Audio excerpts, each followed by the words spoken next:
معزز سامعین، محترم خواتین و حضرات، شب برات کے بارے میں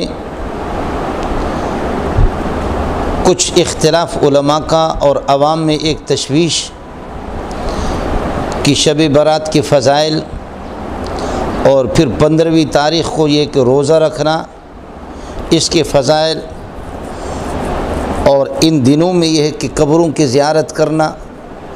اس کا حکم شرعی کیا ہے۔ علماء میں اختلاف ہے، جس کے ہاتھ پہ کوئی اردو کی کتاب لگ جاتی ہے،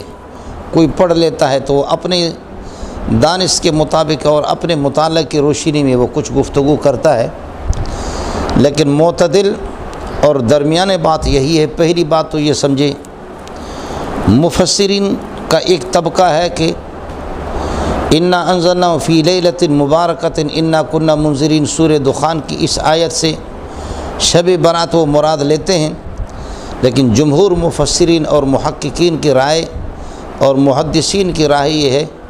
احادیث و فضائل لیلۃ من نصف شعبان کلھا واہیۃ، نصف شعبان سے متعلق اور اس کی فضیلت سے متعلق جتنی روایتیں ہیں وہ سند کے اعتبار سے کمزور ہیں۔ اس وجہ سے اس میں اعتدال کی بات یہی ہے کہ ان تمام احادیث کو اس طرح ضعیف قرار دے کر کے نظر انداز کر دینا تو ٹھیک نہیں ہے۔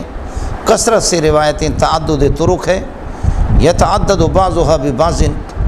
اس اعتبار سے فضائل کے اندر ان کا اعتبار ہے، لیکن تاہم اگر ان روایت کو نظر انداز کیا جائے تو پھر ہم دوستوں سے یہ کہتے ہیں کہ آپ نے اگر روزہ رکھنا ہے تو احادیث صحیح سے ثابت ہے کہ ہر مہینے کے 13، 14 اور 15 یہ 3 دن کے روزے ویسے ہی ثابت ہے سنت صحیح سے اور احادیث صحیح سے، اس لیے 15 کو روزہ رکھیں اور 14 کو رکھیں اور 13 کو رکھیں۔ آپ اس کو شب برات کی سنت نہ سمجھیں، آپ اس کو ایام بیز ہی سے سمجھ کر کے یہ روزہ رکھ لیں تو گنجائش ہے اور ثواب انشاءاللہ آپ کو مل جائے گا۔ مقصد روزہ رکھنا ہے تو روزہ رکھنے کے لیے بہرحال ایام بیز ہی کی سنت سمجھے، اور اسی دن کو چونکہ 15 تاریخ بھی ایام بیز کے اندر ہی داخل ہے، تو اس وجہ سے کوئی 13، 14، 15 ان دنوں کے اگر روزہ رکھے، تینوں کے رکھے یا 2 دن کی رکھے، 1 دن کی رکھے تو اس کی گنجائش ہے، اس اعتبار سے کہ ایام بیز ہی کی اس کو سنت سمجھے۔ مسئلہ رہ گیا کہ قبروں کی زیارت ان دنوں کے اندر، تو شب برات کی روایت سے ہٹ کر کے ایک کلی طور پر ایک ضابطہ ہے کہ کنت نہیتکم عن زیارت القبور، میں قبروں کی زیارت سے آپ کو منع کیا کرتا تھا،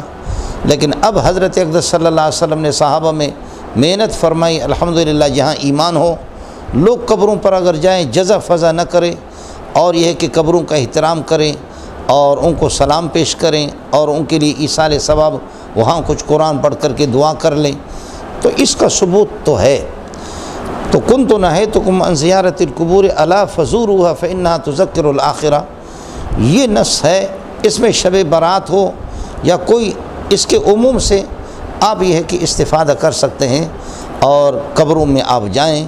کہ پیارے پیغمبر صلی اللہ علیہ وسلم نے خود ہمیں ترغیب دی ہے کہ قبروں میں جائیں، تو پھر آپ کو موت کا استحضار ہوگا، اور بڑے بڑے لوگوں کو آپ دیکھیں گے کہ یہ اللہ کو پیارے ہو گئے۔ السلام علیکم یا اہل القبور یغفر اللہ لنا ولکم انتم سلفنا ونحن لاحقون بالعصر، یہ سلام پیش کریں اور یہ دعا پڑھیں، تو اس کی گنجائش ہے اور اس پر یہ ہے کہ عمل ہونا چاہیے۔ باقی جو خرافات ہیں شب برات میں، پٹاخے اور اس طرح بڑی بڑی دعوتوں کا اہتمام اور ایسی مجالس کا اہتمام کر لینا کہ وہ مجالس غیر شرعی، تو اس کو بھی سمجھ لے کہ ہمارے اکابرین جیسے کہ ابن بطہ ہے اور بہت سے بزرگوں کے بارے میں لکھتے ہیں کہ وہ شب برات میں شہروں کو چھوڑ کر کے جنگلوں میں نکل جاتے تھے، کہ شب برات کو بدنام کر کے، اور اس میں یہ ہے کہ غیر شرعی مجالس اور ناجائز قسم کے مجالس جن میں یہ ہے کہ منکرات کا ارتکاب اور یہ کہ غیر شرعی امور کا ارتکاب کیا جاتا ہے، کہیں اللہ کا غضب نہ آ جائے، اکابرین شہروں کو چھوڑ کر کے جنگلوں میں نکل جاتے تھے۔ تو درمیانہ اور معتدل بات یہی ہے کہ روزہ آپ رکھ لیں، ایام بیس کی سنت اس کو سمجھ لیں، اور وہ بالکل احادیث صحیح سے ثابت ہے۔ قبروں کی زیارت کے لیے جائیں تو پیارے پیغمبر صلی اللہ علیہ وسلم کی عمومی اس روایت سے جو ایک ضابطہ ہے، کنتو نہیتکم عن زیارت القبور الا فزوروہا، آپ زیارت کر سکتے ہیں۔